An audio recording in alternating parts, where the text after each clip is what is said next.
ഹരി ഓം. നമ്മളിന്ന് ഭഗവത്ഗീതയുടെ കുറച്ച് ധ്യാന ശ്ലോകങ്ങൾ ഇവിടെ പഠിക്കാം. ഓം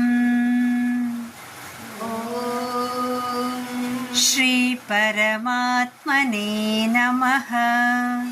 ശ്രീ പരമാത്മനേ നമഃ. ശ്രീമദ് ഭഗവദ്ഗീത ശ്രീമദ് ഭഗവദ്ഗീത അഥ അഥ ധ്യാനം.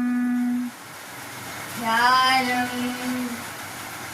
ഓം ഓം പാർത്ഥായ പ്രതിബോധിതാം പാർത്ഥായ പ്രതിബോധിതാം ഭഗവതാ ഭഗവതാ നാരായണേന സ്വയം നാരായണേന സ്വയം വ്യാസേന കഥിതാം പുരാണമുനിനാം വ്യാസേന കൃതിതാം പുരാണമുനിനാ മധ്യേ മഹാഭാരതം മധ്യേ മഹാഭാരതം അദ്വൈതാമൃതവർഷിണീ അദ്വൈതാമൃതവർഷിണി ഭഗവതി ഭഗവതി അഷ്ടാദശാധ്യായിനി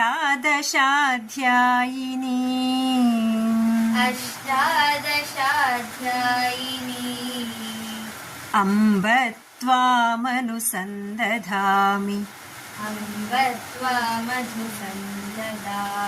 ഭഗവദ്ഗീതേ ഭവദ്വേഷിണീ ഭഗവദ്ഗീതേ ഭവദ്വേഷിണി നമോസ്തു തേ വ്യാസവിശാലബുദ്ധേ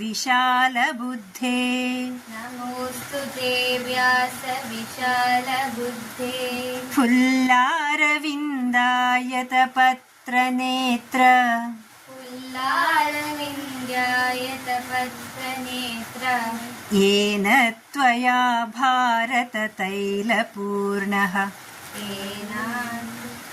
യേന ത്വയാ ഭാരതതൈലപൂർണഃ ഭാരതതൈലപൂർണഃ പ്രജ്വാലിതോ ജ്ഞാനമയപ്രദീപഃ പ്രജ്വാലിതോ ജ്ഞാനമയ പ്രദീപഃ